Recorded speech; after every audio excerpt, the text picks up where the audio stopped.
नमस्कार, हिंदी कौशल चैनल में आप सभी का स्वागत है। मैं एक बार पुनः प्रस्तुत हूँ आप सभी के समक्ष अपनी एक नई कक्षा में एक नए शीर्षक के साथ।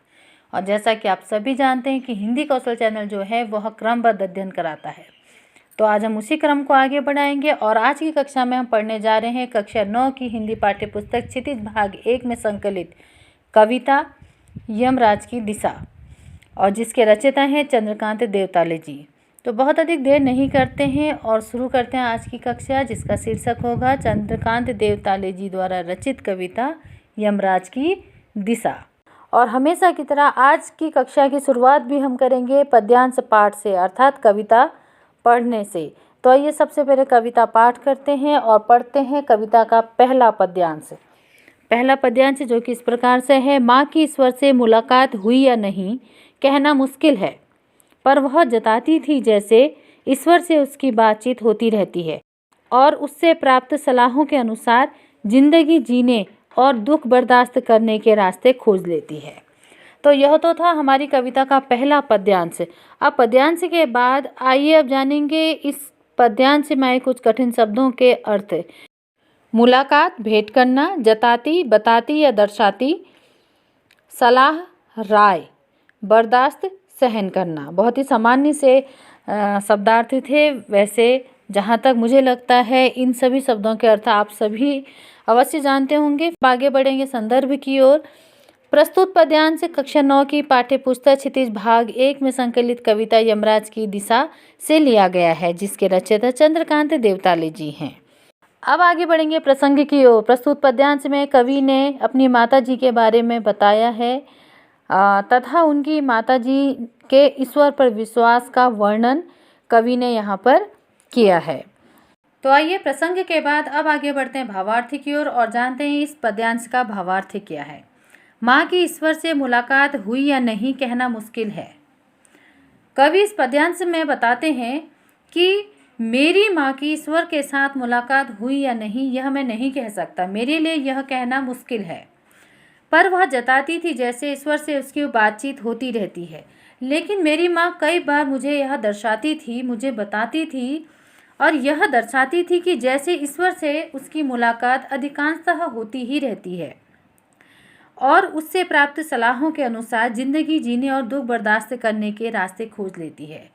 तो अधिकांशतः मेरी माँ यह भी बताती थी कि जब मेरी ईश्वर से बातचीत होती है तो उन्हीं से प्राप्त सलाहों के अनुसार ही मैं अपनी जीवन को व्यतीत करती हूँ, अर्थात मैं सुखद जीवन जीने की राह उन्हीं से पाती हूँ और साथ ही दुख बर्दाश्त करने के रास्ते भी खोज लेती हूँ।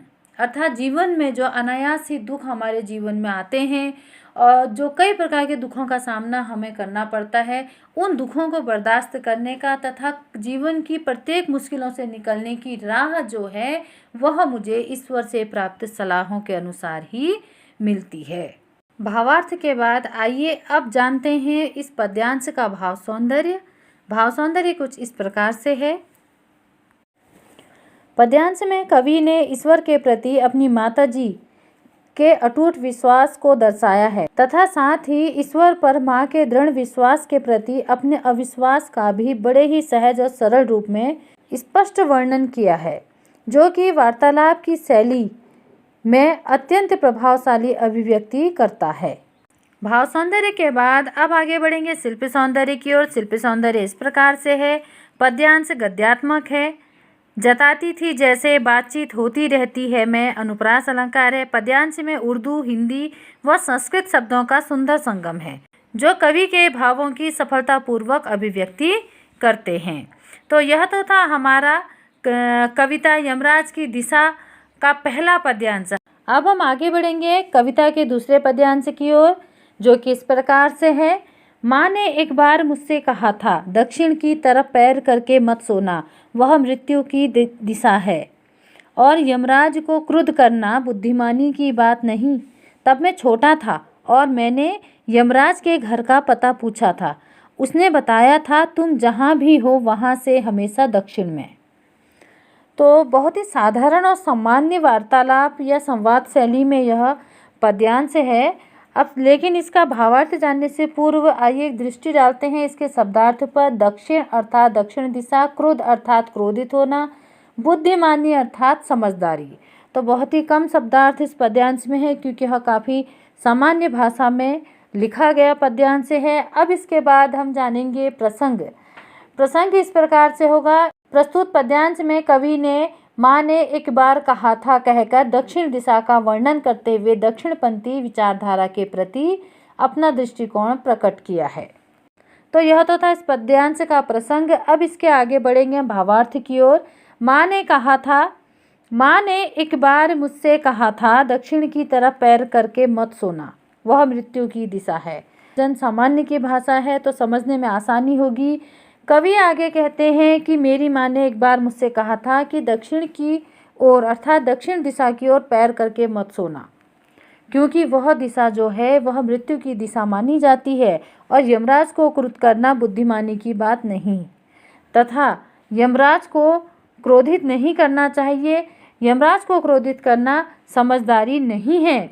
तब मैं छोटा था। कवि कहते हैं कि उस वक्त मैं छोटा था, मेरी आयु कम थी और मैंने यमराज के घर का पता पूछा था और माँ के ऐसा कहने पर कि यमराज को क्रोधित मत करना यह समझदारी नहीं है, इस बात पर मैंने माँ से यमराज के घर का पता पूछ लिया था और मेरी माँ ने बताया था, उसने बताया था तुम जहाँ भी हो वहाँ से हमेशा दक्षिण में।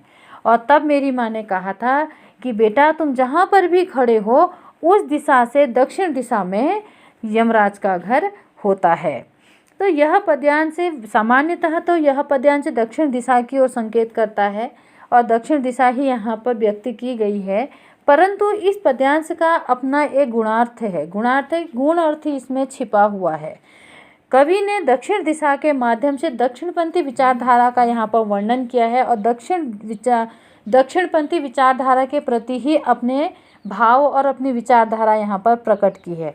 तो यह तो मैंने एक सामान्य सा अर्थ बताया आपको। अब मैं इसके बाद आपको बताने जा रही हूँ इस पद्यांश का गुणार्थ।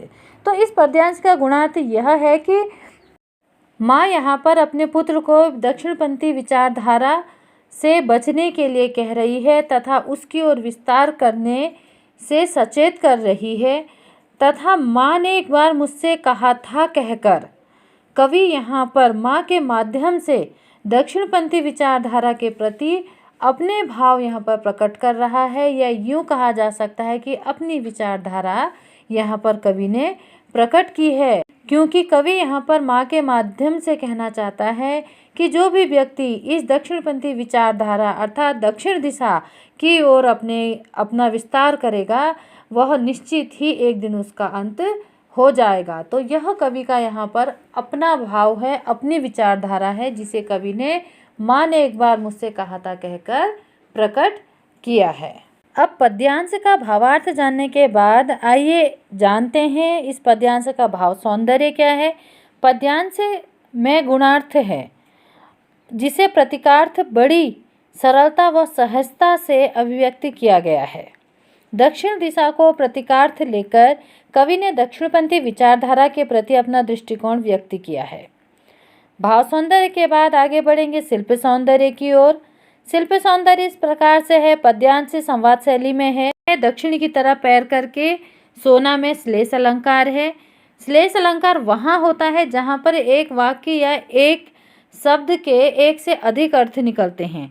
तो यहाँ पर भी दक्षिण की ओर पैर करके सोना के दो अर्थ हैं। एक अर्थ तो दक्षिण दिशा से ही है कि दक्षिण की दिशा की ओर पैर करके नहीं सोना चाहिए, तथा दूसरे अर्थ में दक्षिण दिशा से तात्पर्य दक्षिणपंथी विचारधारा से है। पद्यांश गद्यात्मक है। को क्रुद्ध करना, यमराज के घर का पता पूछा, जहाँ भी हो वहाँ से हमेशा, में अनुप्रास अलंकार है। तो कविता का दूसरा पद्यांश यहीं समाप्त होता है और अब हम आगे बढ़ेंगे कविता के तीसरे पद्यांश की ओर। और सबसे पहले पढ़ते हैं कविता का तीसरा पद्यांश। माँ की समझाइश के बाद दक्षिण दिशा में पैर करके मैं कभी नहीं सोया, और इससे इतना फ़ायदा जरूर हुआ, दक्षिण दिशा पहचानने में मुझे कभी मुश्किल का सामना नहीं करना पड़ा। मैं दक्षिण दिशा में दूर दूर तक गया और मुझे हमेशा माँ याद आई। दक्षिण को लांग लेना संभव नहीं था, होता छोर तक पहुँच पाना तो यमराज का घर देख लेता। तो यह तो था हमारा कविता का तीसरा पद्यांश। अब इसके बाद हम जानते हैं पद्यांश में आए कुछ कठिन शब्दों के अर्थ अर्थात शब्दार्थ। तो शब्दार्थ इस प्रकार से होंगे: समझाइश अर्थात समझाने की कोशिश, फायदा अर्थात लाभ, मुश्किल अर्थात कठिनाई, लांघ अर्थात लांघना या पार करना, संभव अर्थात मुमकिन, छोर अर्थात किनारा। तो यह तो था हमारा कविता के तीसरे पद्यांश के शब्दार्थ। अब इसके बाद आगे बढ़ेंगे हम प्रसंग की ओर। तो आइए जानते हैं प्रस्तुत पद्यांश का प्रसंग क्या है, कवि इस प्रसंग के माध्यम से क्या कहना चाहता है। तो पद्यांश का प्रसंग कुछ इस प्रकार से है। प्रस्तुत पद्यांश में कवि ने माँ के समझाने पर दक्षिण दिशा अर्थात दक्षिणपंथी विचारधारा को पहचान लेने का वर्णन किया है। अब प्रसंग के बाद बारी आती है भावार्थ की। तो आइए जानते हैं भावार्थ क्या है इस पद्यांश का। माँ की समझाइश के बाद दक्षिण दिशा में पैर करके मैं कभी नहीं सोया। कवि कहते हैं कि माँ के एक बार समझाने के बाद मैं कभी भी दक्षिण दिशा की ओर पैर करके नहीं सोया, और इससे इतना फ़ायदा ज़रूर हुआ दक्षिण दिशा पहचानने में। और माँ की इस तरह से बात समझाने के बाद मुझे इतना फ़ायदा, इतना लाभ अवश्य हुआ कि मैं दक्षिण दिशा को पहचानने लगा, और दक्षिण दिशा को पहचानने में मुझसे कभी भी कोई गलती नहीं हुई। मुझे कभी मुश्किल का सामना नहीं करना पड़ा। मैं दक्षिण में दूर दूर तक गया और मुझे हमेशा माँ याद आई। कवि आगे कहते हैं कि जब माँ के द्वारा समझाने पर मुझे दक्षिण दिशा का ज्ञान हुआ, तो उसके बाद मुझे कभी भी अपने जीवन में किसी भी प्रकार की मुश्किलों का सामना नहीं करना पड़ा। मैं दक्षिण दिशा में दूर दूर तक गया और वहाँ जाकर मैंने देखा कि दक्षिण दिशा अनंत है और मुझे हमेशा माँ याद आई। और जब भी मैं दक्षिण दिशा की ओर गया तो मुझे वहाँ जो कुछ भी दिखाई दिया उसे देखते हुए मुझे मेरी माँ बहुत याद आई, तथा साथ ही माँ के द्वारा समझाई गई सभी बातें मुझे याद आई। दक्षिण को लांघ लेना संभव नहीं था, होता छोर तक पहुँच पाना तो यमराज का घर देख लेता। तो कवि आगे बताते हैं कि मुझे माँ की बताई हुई हर एक बात याद थी, इसलिए मैं जब भी दक्षिण दिशा की ओर बढ़ा या गया तो मैंने उसे कभी नहीं लांघा, उसकी सीमा को कभी पार नहीं किया, क्योंकि यदि उसको लांघना इतना संभव होता, क्योंकि मुझे कभी भी दक्षिण दिशा की ओर कोई किनारा नहीं दिखाई दिया, कोई छोर नहीं मिला, वास्तव में उसका कोई अंत है ही नहीं। यदि दक्षिण दिशा के छोर तक पहुंच पाना संभव होता तो यकीनन मैं यमराज का घर देख लेता। जो यह कविता है यमराज की दिशा, इसके हर एक पद्यांश का अपना एक गुणार्थ है।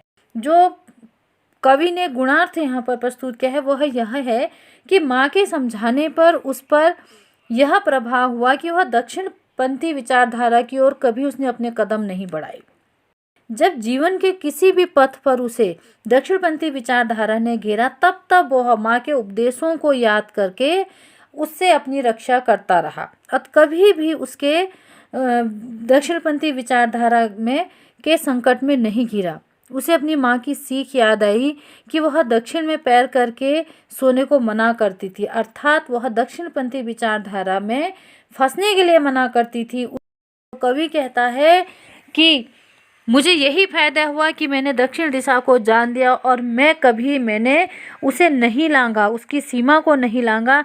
मैं अपने जीवन में कभी भी किसी परेशानी में या कठिनाई में नहीं फंसा, और यदि मुझे दक्षिणपंथी विचारधारा का ज्ञान ना होता, माँ के द्वारा मुझे यह सारी बातों के प्रति सचेत नहीं किया गया होता, तो यकीनन मैं अभी तक यमराज का घर देख लेता, अर्थात मैं मृत्यु की ओर अग्रसर हो चुका होता। तो यह तो था इस पद्यांश का अर्थ, भावार्थ और गुणार्थ। अब इसके बाद हम देखेंगे भाव सौंदर्य। भाव सौंदर्य कुछ इस प्रकार से है।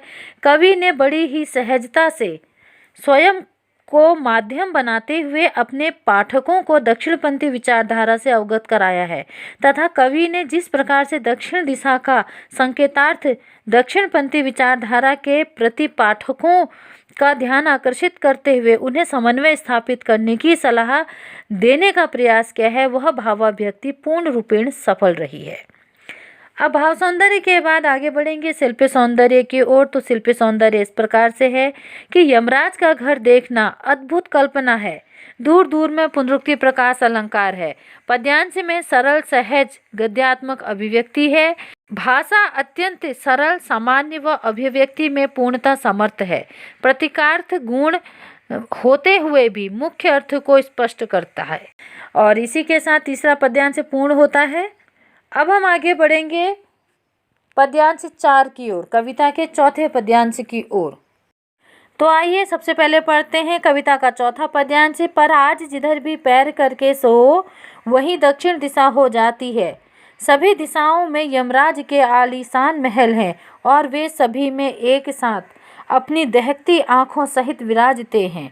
माँ अब नहीं है और यमराज की दिशा भी वह नहीं रही जो माँ जानती थी। बहुत ही सुंदर कविता है और सामाजिक संदर्भ में लिखी गई है तथा पल पल परिवर्तित होती सामाजिक व्यवस्था और सामाजिक परिवेश में लिखी गई है यह कविता, और हमारे परिवर्तित सामाजिक परिवेश की वास्तविकता को यहाँ पर प्रकट करती है। और साथ ही साथ कवि वास्तविकता को प्रकट करते हुए पाठकों को इस विचारधारा से सचेत रहने की भी शिक्षा यहाँ पर दे रहे हैं। पद्यांश पढ़ने के बाद आइए अब एक दृष्टि डालते हैं इसके शब्दार्थ पर। शब्दार्थ इस प्रकार से हैं। आलीशान, शानदार या भव्य। महल, ऊंची सुंदर इमारत, दहकती क्रोध से भरी। विराजते अर्थात उपस्थित रहते हैं। शब्दार्थ के बाद आगे बढ़ेंगे प्रसंग की ओर। प्रसंग इस प्रकार से होगा कि प्रस्तुत पद्यांश में कवि ने पूर्व की सामाजिक व्यवस्था तथा आज की सामाजिक व्यवस्था का वर्णन किया है कि किस तरह से दक्षिणपंथी शक्तियां अपना विस्तार कर रही हैं, तथा साथ ही यहाँ कवि ने शोषकों को यमराज की संज्ञा दी है। प्रसंग के बाद अब आगे बढ़ेंगे भावार्थ की ओर और जानेंगे इस पद्यांश का भावार्थ। भावार्थ कुछ इस प्रकार से होगा। पर आज जिधर भी पैर करके सो वहीं दक्षिण दिशा हो जाती है। कवि कहते हैं कि आज की स्थिति यह है, आज सामाजिक परिवेश की स्थिति यह है कि आज जिस दिशा की ओर भी पैर करके सो ऐसा लगता है कि मानो वहीं दक्षिण दिशा है। सभी दिशाओं में यमराज के आलीशान महल है तथा सभी दिशाओं में, चहु दिशाओं में यमराज ही यमराज विराजते हैं और यमराज के आलीशान महल, सुंदर भव्य महल खड़े हैं। यहाँ पर दक्षिण दिशा को दक्षिणपंथी विचारधारा तथा यमराज शोषकों को कहा गया है। तो कवि का कहना है कि आज सभी दिशाओं में, सभी ओर, जहाँ भी आप दृष्टि डालो वहाँ आपको शोषकों के, पूंजीवादी साम्राज्यवादियों के ही ऊंचे भव्य महल खड़े दिखाई दे रहे हैं और वे सभी में एक साथ अपनी दहकती आंखों सहित विराजते हैं और वे सभी अपने आलीशान महलों में, अपनी आलीशान इमारतों में एक साथ अपनी क्रोध से भरी आंखों सहित वहाँ उपस्थित हैं, विराज रहे हैं तथा अपनी सत्ता बनाए हुए हैं। अब माँ अब नहीं है, माँ अब नहीं है और यमराज की दिशा भी वह नहीं रही जो माँ जानती थी। कवि आगे कहते हैं परंतु माँ अब नहीं है, अर्थात जैसा माँ ने मुझे दक्षिणपंथी विचारधारा के विषय में बताया था अब वह समय नहीं है। यह अब दक्षिणपंथी विचारधारा वैसी नहीं है, अब इसका और भी अधिक विस्तार हो चुका है और ना ही यमराज की दिशा भी वह नहीं रही।